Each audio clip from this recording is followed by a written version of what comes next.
Sejam muito bem-vindos ao Pod Doce, o podcast que celebra o mundo delicioso da confeitaria.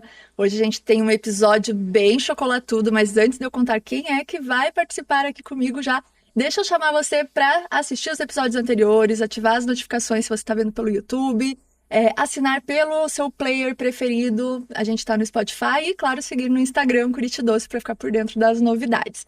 O Pod Doce é um cantinho para a gente falar sobre confeitaria. A gente conversa com o mundo da confeitaria aqui de Curitiba, mas são assuntos que são para o Brasil todo. E um deles, né, muito conhecido e muito amado, é o chocolate. Então, hoje, a convidada tem, assim, um repertório incrível no mundo chocolateiro. Eu falo que ela é a Willy Wonka de Curitiba. Se o Willy Wonka viesse a Curitiba, certamente ele iria nessa loja, porque há mais de 20 anos ela é referência em chocolate, não apenas isso, em chocolate Bean to Bar. E se você não sabe o que é isso, fica até o final que você vai aprender. E no final também, além de ela trabalhar com chocolate, ela vai provar um doce de uma outra confeitaria, mas isso vocês descobrem mais pra frente. Então, bem-vinda, Bibiana, uma das responsáveis pela Cori de Cacau, que está completando 20 anos de sucesso, né? Pois é, obrigada. Que doce encontro, né? Doce, a gente já se encontra bastante na vida, né, offline, mas as conversas sempre rendem muitos conteúdos interessantíssimos. Então, para quem de repente está pensando em começar na confeitaria, ou quem está um pouco assustado com a crise do cacau, ou quem quer saber mais dos bastidores do Bean to Bar, esse hoje vai sair expert no assunto. Um prato cheio, bem doce e um prato cheio. É verdade. Me conte o seguinte: 2024, 20 anos de Cuore. Vocês começaram bem na adolescência, né? Com uma receita aqui, porque a Bibiana é junto com a irmã que comanda, né? A Carol, que comanda a Cuore. Quando vocês começaram, vocês já imaginavam que iria ser, assim, uma marca de vida longa e totalmente voltada para o chocolate? Nunca passou pela cabeça de ser uma confeitaria, por exemplo? Como que vocês foram parar na Cuore de Cacau? Bom, eu acho que nenhum negócio começa com um destino traçado desde o começo da mesma forma. A gente vai, na verdade, moldando o negócio conforme ele vai acontecendo. Então, assim, a paixão pelo chocolate, ela sempre existiu desde crianças. Eu e a Carol, né, somos, além de sócias, irmãs. E a paixão pelo chocolate começou, inclusive, assim, através dos nossos avós, que já eram loucos por chocolate. Então, a cada visita, a gente recebia sempre um bombonzinho, um chocolatinho. E crescemos com essa inspiração. Mas o encontro com o chocolate profissionalmente, ele aconteceu por acaso. A Carol já seguia passos dentro da gastronomia. Ela é a nossa chocolateira, é a nossa expert no desenvolvimento de todas as receitas. Até que, ainda estudante, né, aconteceu uma greve na faculdade que ela estudava, e esse período parada em casa é que ela encontrou uma receita de trufas. Nossos pais tinham um restaurante na época, nossa mãe é chefe de cozinha, e ela encontrou uma receita de trufas de chocolate e começou meio assim despretensiosamente a fazer as trufas. E o que aconteceu nos dias seguintes é que começaram a surgir encomendas. Primeiro dos amigos, depois dos amigos dos amigos. E aquilo foi se multiplicando, assim, de uma maneira em que ela me chamou e falou assim, eu fazia belas artes na época, né? Você tem jeito para isso? Me ajuda a decorar essas trufas, me ajuda a montar essas embalagens, a pensar nas embalagens. E assim, não só ela acabou se envolvendo totalmente com o chocolate, porque as encomendas só cresceram, como eu fui envolvida nesse processo e descobri que aquilo que eu estudava e que eu gostava tanto de fazer, que era a criação visual, a criação em geral, né, mas muita parte visual, eu poderia aplicar totalmente dentro do negócio chocolate. Então nós entendemos também que era uma oportunidade de negócio. Não foi algo assim, vou crescer e ser chocolateira, não. Foi Não. acontecendo. Não, não. A Carol já queria trabalhar com gastronomia. Eu estava seguindo, enfim, pensando numa carreira aí acadêmica dentro das artes e acabei mudando, né? Seguindo junto nesse caminho do chocolate, nós entendemos que nós nos complementávamos. Então, o talento da Carol e o meu talento, o conhecimento dela e o meu conhecimento somavam. Até muito interessante porque nós temos personalidades muito diferentes. E aquilo que gera o conflito de ideias também é o que faz a gente crescer. É verdade, uma complementa ali as ideias da outra. E quando vocês começaram, hoje vocês são uma chocolateria 100% Bean to Bar. Antes de mais nada, o que é Bean to Bar, para quem não conhece? Ah, boa. O Bean to Bar é uma maneira de fazer chocolate e, mais do que isso, uma filosofia de trabalho dentro do chocolate, em que o chocolateiro produz o seu próprio chocolate. É engraçado falar isso, parece, né, que é óbvio, Não é, mas sabe por quê? Não querendo te sim. interrompendo, eu acabei de voltar de viagem. A gente estava em Minas Gerais, eu e minha amiga, e a gente entrou numa chocolateria. E aí ela falou: ai, olha uma chocolateria. E aí a primeira coisa que ela falou: é Bean to Bar? Aí a pessoa olhou, não entendeu. Daí ela falou: vocês fazem o próprio chocolate? Aham, a gente faz. Aí eu olhei e falei: não, eles não fazem. Daí a moça falou: não, a gente faz. Daí, né, morreu o assunto ali. Daí ela falou: como assim eles não fazem? Não, eu quero que você perguntou se eles fazem. Ela deve ter entendido que eles compram o chocolate e derretem para fazer os tabletes, os bombons. É diferente de fazer todo o processo desde o do cacau. Então não Exatamente. é, realmente, Não é tão óbvio assim, não é né? tão óbvio. Então, o chocolateiro Bean to Bar, ou Tree to Bar, já explico melhor, vamos falar do Bean to Bar antes, então, que é a maioria, né? Uhum. Compra essas amêndoas de cacau diretamente com produtores. No caso do Brasil, a gente negocia diretamente com produtores de cacau brasileiros. No caso da cor especificamente, negociamos com fazendas de cacau do sul da Bahia e Espírito Santo. É o cacau que a gente usa. Escolhemos o tipo de cacau que nós queremos comprar. O chocolateiro Bean to Bar necessariamente só compra cacau fino, que é o melhor tipo de cacau. Tipo de cacau, eu digo, o cacau da melhor qualidade, Mas bem selecionado mas bem cuidado também. no processo inteiro de cultivo dele, até a colheita desse cacau e a fermentação. E a gente negocia essas amêndoas diretamente com os produtores, o que garante a negociação de um preço mais justo para esse produtor, um contato direto, rastreabilidade, essa escolha do tipo de cacau que nós vamos usar para cada receita. Cacau não é tudo igual, tem muita diferença entre as variedades de cacau e também o terroir, então, né? Qual é a fazenda que a gente vai escolher, região do Brasil, tudo isso influencia nas características do cacau que a gente vai trabalhar. E recebemos esse cacau fermentado. O cacau fino ele precisa passar pelo processo de fermentação para desenvolver todos os seus precursores de aromas, todas as suas qualidades. E aí sim a gente recebe esse cacau fermentado e seco e fazemos o nosso processo de fabricação do chocolate inteiramente dentro da nossa produção, do nosso ateliê. Então, a própria torra para esse cacau, a torra influencia muito no resultado final. E depois a quebra do cacau, a separação das cascas e a moagem e conchagem. Isso leva dias de trabalho dentro de uma produção e garante qualidade, garante o domínio total desse processo e uma exclusividade.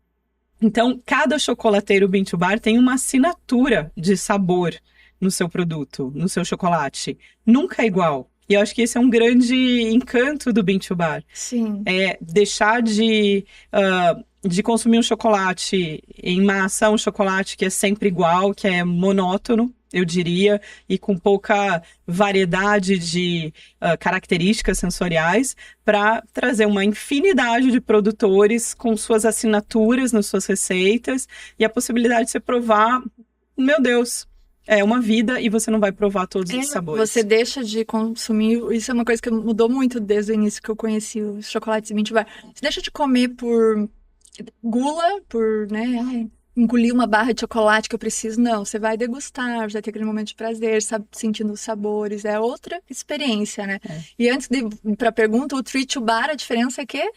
O Tree to Bar, a diferença é que são produtores que plantam o seu próprio cacau. Então, eles têm um domínio ainda maior desse processo, porque eles acompanham, né, têm a sua própria plantação de cacau, e aí sim fazem todo o processo, como eu contei, do Bean to Bar. É um pouco mais completo ainda. A cadeia fica mais longa, eu digo mais completa, né? E aí, quando vocês começaram a Cuore lá atrás, eu lembro que uma parte do portfólio de vocês era feito com chocolate de fora, chocolate belga, que era o que a gente né? Tinha de melhor na época. E aí uma pequena porcentagem, quando eu conheci, tinha pequena porcentagem de Bean to Bar. Mas quando começou, era assim ou não tinha Bean to Bar? A gente nem sonhava em fazer o próprio chocolate Porque é um quando nós movimento começamos. difuso, não é? Não é tão antigo, ou é? Relativamente novo, é um movimento relativamente novo que ganhou bastante força nos Estados Unidos e, felizmente, veio para o Brasil assim com bastante força nos últimos 10 anos, eu diria que assim mudou totalmente esse cenário da produção de chocolates no Brasil. Quando nós começamos a fazer chocolate, a trabalhar com chocolate, não éramos Bean to Bar, nós usávamos o chocolate belga, que era o que havia de melhor, já tinha essa proposta de usar o que tivesse de melhor em ingredientes para trabalhar o chocolate. Depois entrou uma marca francesa também excelente, muito boa, que subiu a régua, então a nossa régua ficou mais alta. E aos pouquinhos nós descobrimos o Bean to Bar. Então eu vou contar até um caso interessante que fez mudar o nosso olhar para essa questão, que em 2007 nós fomos convidadas, a Cury foi convidada a participar do Salão de Chocolate de Paris como expositoras.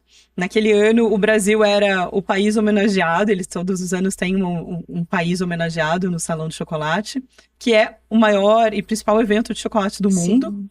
Hoje o Salão do Chocolate existem edições em outros países.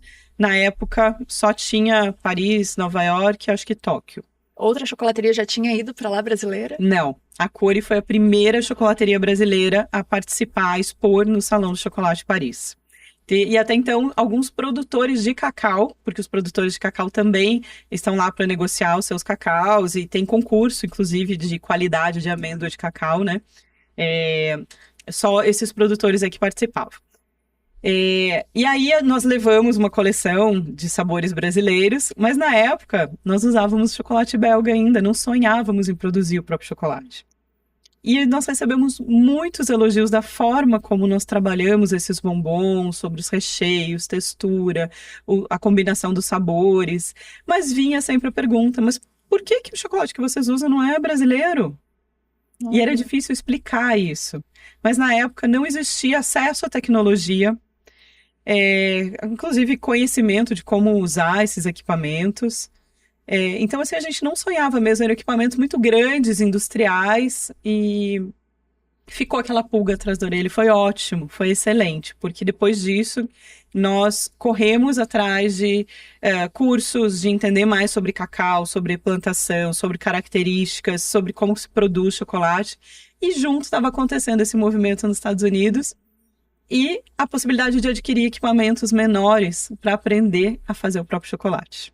Então foi uma conjunção que foi acontecendo depois do Salão do Chocolate e que culminou no início da nossa produção Bean to Bar.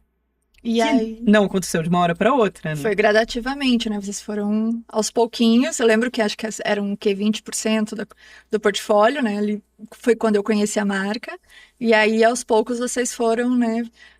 Aumentando isso até que hoje é 100% Bean to Bar. Hoje é 100% Bean to Bar, então foi gradativo, até porque existia um outro desafio. Você vem com um chocolate com uma assinatura, um chocolate que tem muito mais características sensoriais, e aí, como é que você apresenta isso para o consumidor que ainda não conhece? Que era ainda hoje não é todo mundo que sabe, né? Imagina na época, que era uma grande novidade. E entender que um chocolate é como um vinho, por exemplo, que de safra para safra ele vai mudar um pouquinho a característica, que não é tudo igual, que cada chocolateiro vai ter uma assinatura, que aquele chocolate que você comprou lá no supermercado da marca que você está acostumado a comer a vida inteira não vai ter o mesmo sabor que um chocolate Bean to Bar.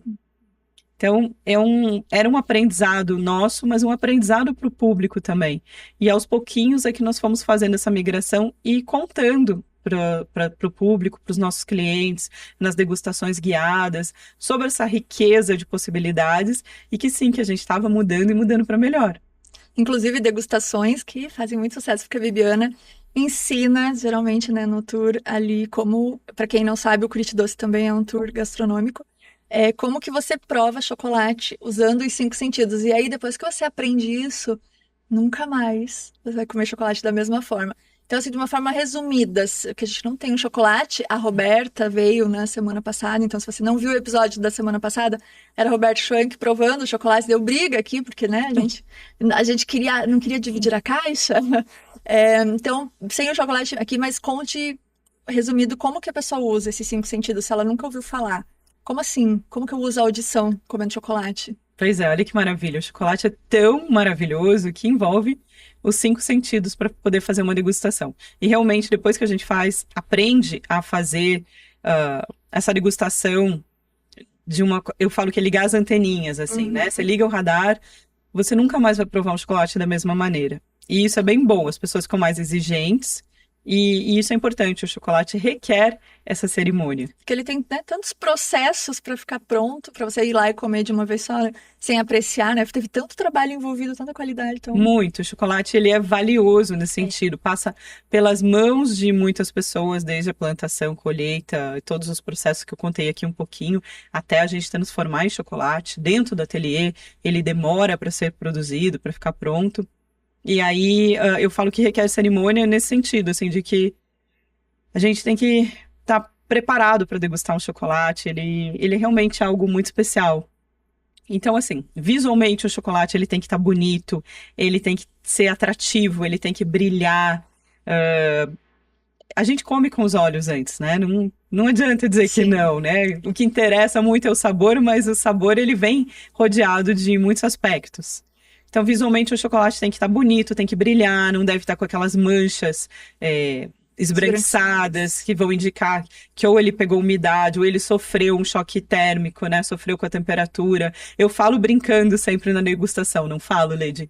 Quem nunca esqueceu um chocolate dentro do carro, dentro da bolsa, da mochila, e ainda depois enfiou dentro da geladeira o chocolate? Você mata o chocolate, mata o chocolateiro de desgosto. Verdade. Hoje ainda eu vi um vídeo no Instagram de um meme. Era um meme, mas era verdade. Eu fiquei triste por ela. Confeiteiros do Norte comprando chocolate granulado, quando é chocolate mesmo. Só que daí não tem um ambiente climatizado. Derreteu tudo. Ela mostra o pacote, dá uma dó. Vira É muito sensível. E você sabe que até hoje a gente diz na loja para as pessoas, olha, precisa cuidar, não deixe dentro do carro, o chocolate derrete. E ainda tem gente que se surpreende com essa informação. Então, não tem jeito, o bom chocolate feito só com manteiga de cacau, ele derrete mesmo, a gente precisa aí uma série de cuidados, mas é possível. Então, visualmente, a gente falou do chocolate. Aí a gente aproxima do nariz e vai sentir um pouquinho desses aromas. O chocolate, ele não tem aromas voláteis, ele não é como uma bebida quente ou como uma bebida alcoólica, né, que tem os aromas voláteis ali. Mas a gente já percebe algumas características importantes sobre esse chocolate. Tem que ser um aroma atraente, tem que ser gostoso. E ali também a gente tem pistas sobre um chocolate ruim, por conta de aromatizantes artificiais, ou até aromas que indicam defeitos do cacau, né, fumaça. Enfim, tem outras características que indicam defeitos de cacau. Então, se o aroma tá ruim, ou se é aquele que chega antes no nariz, que é aquele aroma artificial e que não vai mais embora, já não é legal. Não vale a pena comer. Aí a gente fala da audição. Então, se você pegar um tablete para degustar, você vai pegar o tablete, vai aproximar do seu ouvido e vai quebrar. E ele tem que fazer tec. Aquela quebra bem certeira, que eu acho uma delícia de ouvir esse barulho. É viciante. A gente chama snap, que é o termo técnico, e se avalia em degustação de chocolate, que é a quebra do chocolate. Então, vai indicar que ele não pode esfarelar e ele não pode estar mole. Vai indicar que ele está bem processado e que ele está bem temperado, que ele levou aquele choque térmico da maneira correta e está perfeito para degustar. Se o chocolate não está bem trabalhado e bem conservado, ele altera a percepção que a gente tem de sabor. Então, se você comer o mesmo chocolate bem temperado e ele completamente esbranquiçado, destemperado, fora de textura, a sensação é completamente diferente, não parece o mesmo chocolate. E aí, a gente vai falar do tato um pouquinho. Quando você pega o chocolate, olha para ele, aproxima do nariz, quebra ele, na sua mão ele já vai estar derretendo. Então, o chocolate, ele derrete de modo geral, a mais ou menos 37 graus, que é a temperatura média do nosso corpo. Então, a hora que a gente coloca na boca, ele já A começa. mágica acontece. Quando E você aí, coloca na boca, a boca é mais quente, e aí a mágica acontece. E aí a gente vai falar da textura na boca, deixando esse chocolate derreter devagar, passando a língua no chocolate. isso, não morde tudo, não engole, né? Não mastiga, Faz um engole, ritual. correndo. Não pode consumir chocolate com pressa.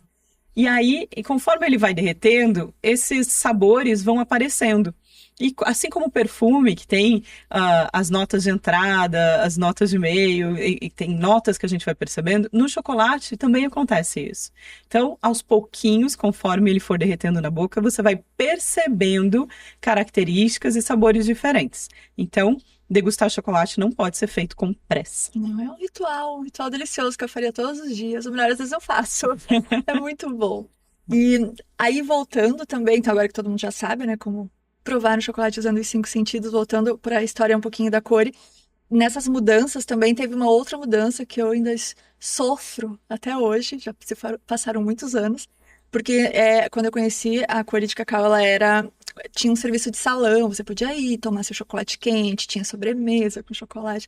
E em um determinado momento vocês decidiram, não, a gente vai ser chocolateria, não teremos mais atendimento de salão. Algumas pessoas choram até hoje. Eu sempre faço um drama.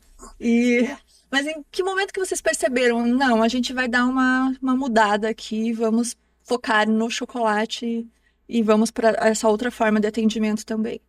Essa é uma pergunta bem interessante do ponto de vista bem negócios, né? De Sim, gastronomia, o negócio dentro da porque confeitaria. às vezes a pessoa, né, tá começando um negócio, ela pensa, vai ser assim, e aí as coisas vão acontecendo, ela vai tendo que dar umas alteradas, ou ela decide ver que de outra forma vai funcionar melhor, então é por tentativa e erro às vezes, e às vezes mudanças são planejadas, né? Então, como foi com vocês? Eu diria que negócios são dinâmicos, né? Então, assim, a Cori tem 20 anos. A gente não poderia viver os 20 anos fazendo exatamente do mesmo jeito. Então, quando nós iniciamos, a ideia era, sim, trabalhar o chocolate em toda a sua expressão, em todas as suas formas. E durante 10 anos, nós exploramos isso, eu acho que muito bem, né? Então, com as sobremesas, com os chocolates quentes, enfim, a gente realmente trabalhou o chocolate em diversas formas, foram muitas receitas. E essa experiência de salão que foi, sim, importante pra gente. Fomos felizes fazendo isso, eu diria. Mas chegou um momento que a gente já vinha se questionando sobre isso e a nossa vocação para presente, para oferecer esses momentos especiais através dos presentes. E aí veio a pandemia, né? Sim. E eu acho que a pandemia nos permitiu dar um passo que talvez a gente já viesse pensando há mais tempo, que era realmente nos dedicar ao presente, aos momentos, às celebrações, mas levando para casa das pessoas isso, né? Para esses ambientes, seja o ambiente. Então a gente consegue hoje se imaginar levando aquele chocolate para uma família, para um casal, para um pedido de casamento, para um aniversário, mas pensando nessas celebrações. Então foi uma mudança mesmo que aconteceu dentro daquilo que a gente foi percebendo que era a nossa vocação, dentro do que a gente estava desenvolvendo ali, né? Sim, aí para os mais saudosistas, eles trouxeram chocolate quente de uma outra forma, né? Que foram os sticks, que a gente pode fazer em casa e fica igualzinho. Então trouxe um pouco daquela história do produto de salão, só que numa roupagem mais de loja mesmo. Exatamente. Hoje o chocolate quente é presenteável também. Então, sim. né, dentro daquilo que hoje a gente vê como uma vocação. E levamos para dentro da casa das pessoas essa experiência do chocolate quente Cuore da mesma forma. Então, eu acho que a gente ganhou mais caminhos para chegar até as pessoas. É verdade. Até porque o ambiente era limitado, né? Era um espaço pequeno que a gente tinha de café e tudo. Então hoje, muito mais pessoas podem tomar um chocolate quente Cuore do que antes. E pessoas de todo o Brasil, porque eles vendem pelo site também, né? Tem o e-commerce. Sim. E aí, como chegou a muito mais pessoas, começaram a chegar também muitos prêmios. Então eu brinco que a Cor ela precisa de uma parede só para colocar os prêmios, são mais de 30, são 30 prêmios. 33 prêmios. 33 prêmios de chocolate, prêmios locais, nacionais, internacionais, barras premiadas. Temos os nossos prêmios de gastronomia aqui em Curitiba e sempre que tem a categoria chocolate, a Cori leva todos, inclusive o Bom Gourmet, que é um dos principais. Esse ano foi o 7º prêmio, né, de vocês? 7º prêmio do Bom Gourmet. Como melhor chocolate. Então, como essas premiações de chocolate, que eu sei que você... Antes disso, como que funciona? Você fica sabendo que tem uma premiação de chocolate na Inglaterra. Como que funciona para você, uma chocolateria de Curitiba, mandar seu chocolate para lá? Tá. E como que eles avaliam isso? É um desafio. Então, os prêmios internacionais são concursos especializados em chocolate, são prêmios de chocolate. Para esses concursos, sempre sai um edital com a data em que você pode mandar, é preciso se inscrever. Tem toda uma regra ali, né? Porque as degustações são às cegas. E participa gente do mundo inteiro. Então, as melhores chocolaterias do mundo inteiro participam desses concursos. Os mais importantes hoje acontecem, né? Tem em Nova York, que é o International Chocolate Awards, e um em Londres, que é Academy of Chocolate. São os mais representativos, mas tem também um festival em Seattle, que inclusive foi o primeiro prêmio internacional que nós ganhamos, uma medalha de ouro com chocolate. Foi esse de Seattle. Qual era? É o chocolate 70% com castanha de caju e flor de sal. Maravilhoso. Que até hoje é um dos mais vendidos da cor. Verdade. Então a gente se inscreve e sim, tem toda uma logística para empacotar isso e mandar, leva um tempo para chegar. E esses concursos, além das degustações serem às cegas, só participa um júri especializado. Então tem pessoas que fazem um curso e são certificadas para ser júri internacional de chocolate. Melhor profissão do mundo. É maravilhosa, maravilhosa. Enfim, então, quando a gente recebe uma premiação dessas, vem um orgulho muito grande de poder representar o Brasil, de representar o Paraná, de representar Curitiba, porque a gente sabe que está entre os melhores do mundo, né? E são várias medalhas por cada categoria. Então, quando você vê lá o seu nome do lado de grandes marcas de chocolate, grandes eu não digo em tamanho de produção, mas em qualidade mesmo, nossa, é incrível, é maravilhoso. E aí, isso falando do júri especializado que está ali estudando e, né, se aperfeiçoando em degustar chocolates. E aí a gente tem os prêmios locais, que são prêmios também de pessoas que são leigas, digamos, no assunto, mas que consomem chocolate e que conhecem a marca, né, de provar os sabores. E aí também vem esses prêmios, como o Bom Gourmet, que vocês ganharam ali a 7ª vez. Como que isso reflete na trajetória da Cori ali no dia a dia?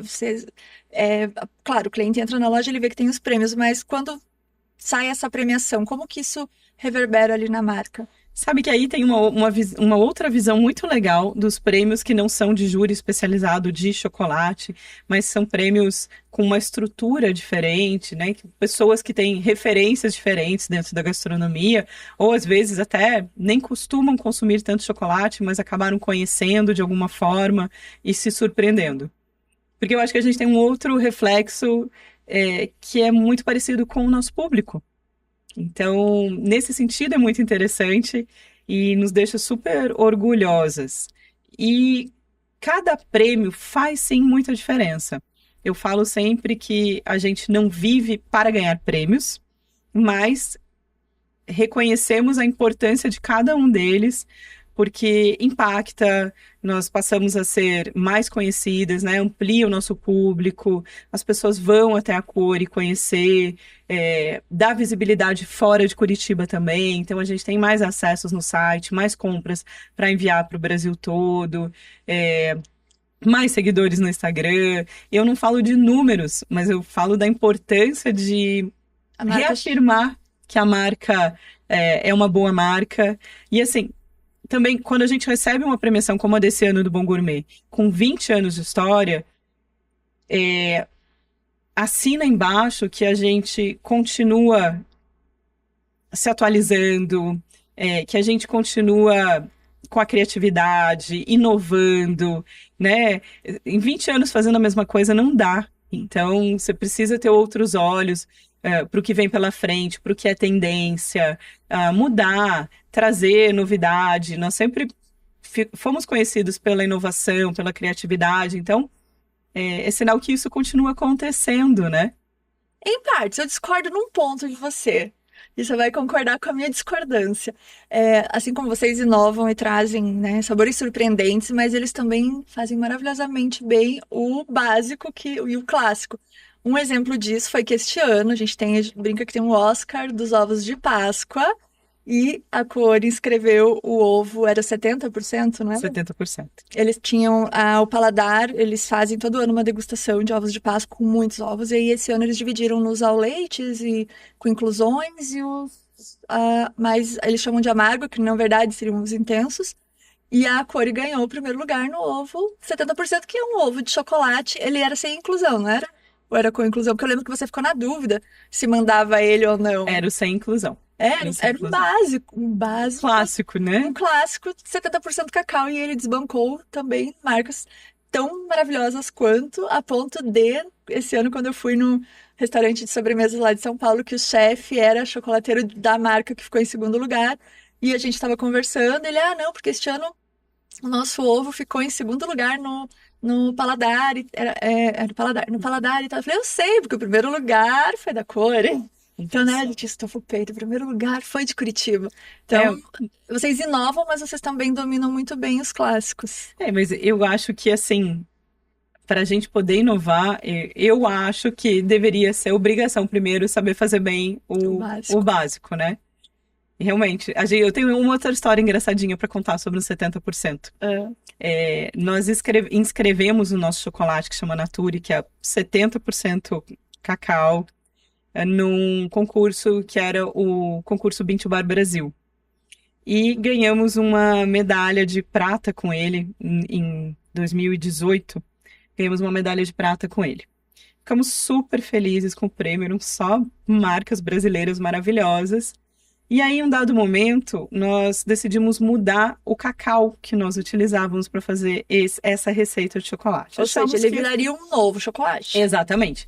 E assim, eticamente, não se usa mais um selo de prêmio se você mudou a receita do seu chocolate. Nesse caso, não mudamos a receita, mas mudamos o ingrediente principal da receita. E aí, com muita tristeza, paramos de usar o selo. Mas o chocolate tinha ficado muito bom, muito bom.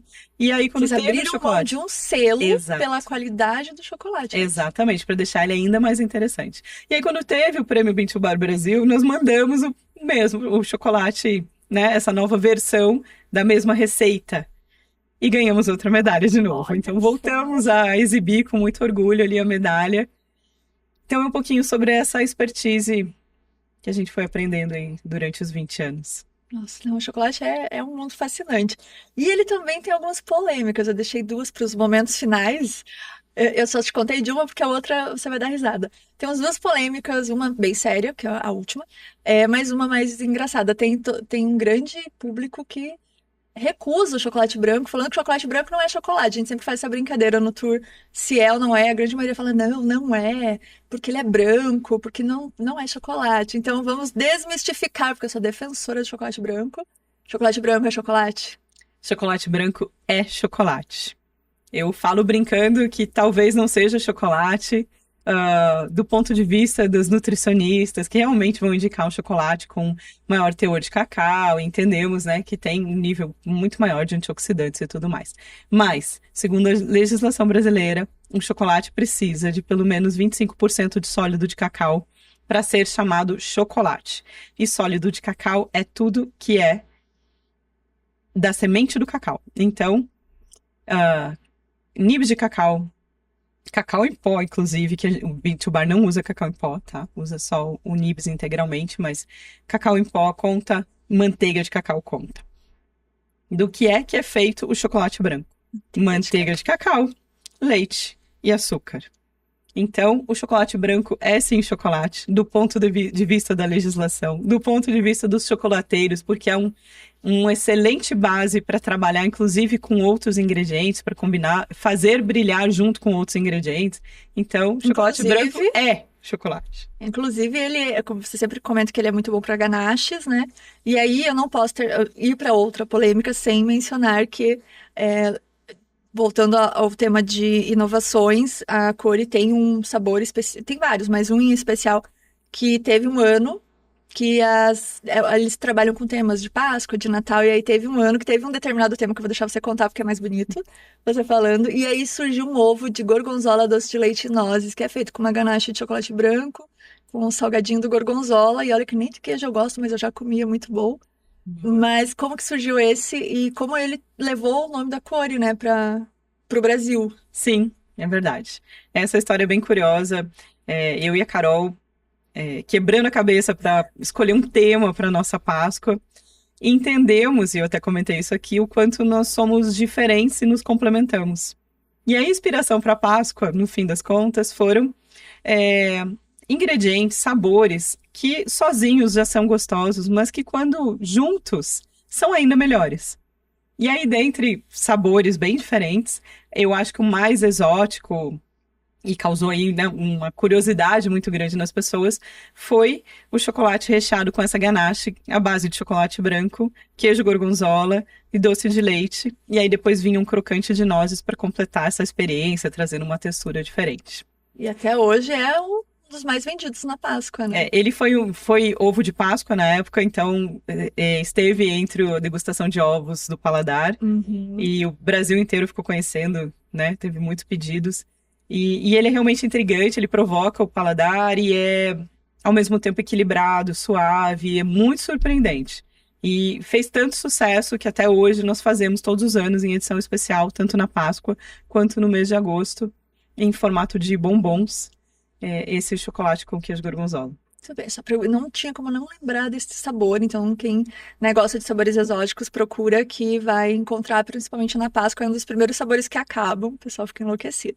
E aí a outra polêmica, né, que não tem como falar de chocolate hoje, em 2024, e não falar sobre a crise do cacau, né, que tá todo mundo, meu Deus, vai acabar o chocolate no mundo, o chocolate vai virar artigo de luxo, as grandes marcas estão mudando um pouco, até a gente sentiu isso na Páscoa, que algumas marcas já transformaram seus produtos que eram chocolates em wafers, ou fizeram seus ovos com um monte de brinquedo e menos chocolate, ovos que não vieram com bombons, coisa e tal.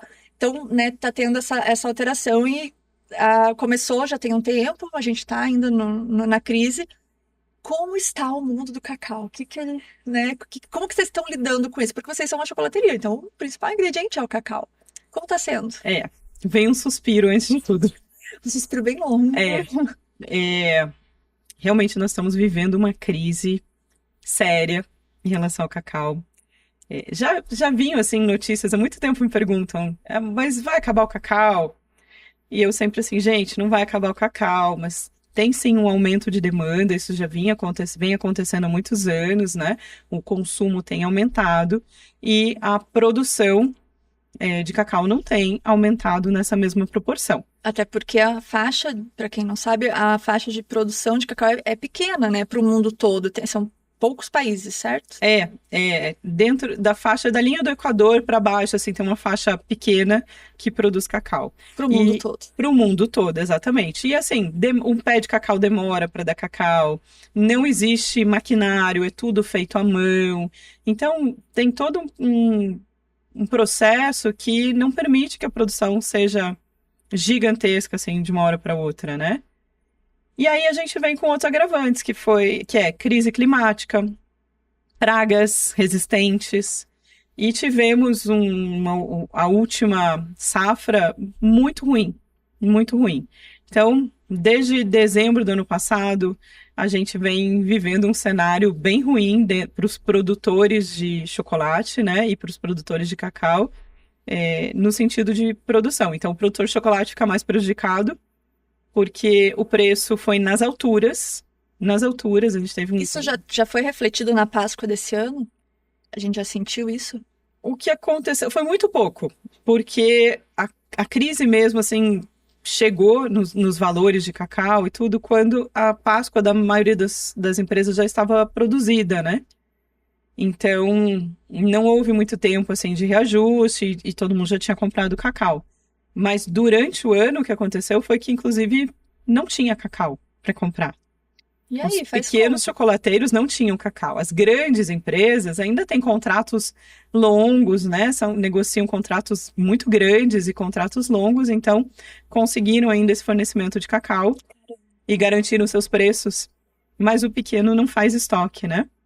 Então, o pequeno que negocia diretamente com o produtor viu o seu preço da noite para o dia subir absurdamente e não tinha cacau para comprar. Então, foram meses muito difíceis de administrar. Agora, aos pouquinhos, começa uma nova safra, que também não há uma previsão de que seja uma safra grande, mas, enfim, as coisas aos pouquinhos começam a acontecer de novo, ter cacau disponível, ainda a um preço muito alto. Em resumo, o cacau tá raro, o chocolate precisa ser. O chocolateiro, eu diria, precisa estar sempre pensando no seu portfólio, se reinventando, e algumas coisas vão acontecer e já estão acontecendo. Uma, o consumidor vai sentir que é o reajuste. Não adianta, todo chocolateiro que quiser sobreviver no mercado vai precisar reajustar o seu preço. Se já não reajustou, vai ter que reajustar. E isso o consumidor vai sentir com todos os chocolates, não só o chocolate bean to bar, mas o chocolate das grandes indústrias Comercial, também vai inclusive acontecer. Páscoa, né? Exatamente. E aí, o repensar o seu portfólio para que você possa ter variedade de produtos, fazer o chocolate brilhar de outras formas, usar um pouco da criatividade também, inovar mais uma vez Né? para poder continuar oferecendo chocolate para as pessoas, para não baixar a sua qualidade. A intenção não é baixar a qualidade. E, enfim, e sobreviver, poder ter aí, né, uma empresa vivendo por mais 20 anos, por mais 60 anos, não se sabe. A gente precisa ter esse jogo de cintura. Não tem uma previsão assim, não, a crise vai durar X tempo, porque daqui 4 anos tem uma nova. Não, não temos, não Não. tem. Não se sabe o que vai acontecer com o clima, Né? Que tá cada vez mais nem doido. com as pragas. Existe muita gente trabalhando para melhorar a produtividade, para conseguir aumentar a faixa onde o cacau é cultivado. Então, existem muitos estudos, existe muito trabalho para que isso se reverta um pouquinho, mas não temos como prever. E pelo fato de vocês que trabalham com chocolate, né, chocolate fino, comprar dos pequenos produtores aqui, essa é que vocês usam a manteiga de cacau, mas se não fosse por isso, a crise seria mais tardia para as chocolaterias bean to bar, por comprar daqui, Não. não porque reflete na manteiga de cacau É também. que a chocolateria bean to bar é aquilo, ela não faz, normalmente não tem estoque, né? Não negocia grandes volumes, Sim. não tem contratos tão longos, então acaba refletindo muito mais rápido. Mais rápido ainda, meu Deus. Mas assim, não vai faltar chocolate. Eu acho que o chocolate, ele fica cada vez mais para as celebrações, para as ocasiões especiais. E por isso que é importante saber o que valorizar no chocolate, né? Como identificar um bom chocolate, saber o que você está consumindo ali, pelo que você está pagando, ler rótulos. Exatamente. Eu acho que é fazer escolhas inteligentes, como eu falei, requer cerimônia. Então, assim, valorize o chocolate que você está consumindo, que você está comprando. Valorize o produtor que está trabalhando aquele chocolate. É algo realmente muito especial. E antes de encerrar com a Bibiana, antes de agradecer, eu já quero dizer que foi uma honra, né, ter você aqui. Imagina a Cores sempre está todas as minhas principais listas de marcas que eu sempre recomendo para todo mundo que ama um bom doce, um bom chocolate. Eu que agradeço. Eu tenho uma brincadeira, né? Porque não tem como falar de doce e não ter doce. Então, para contar do próximo convidado, a gente vai fazer uma mágica.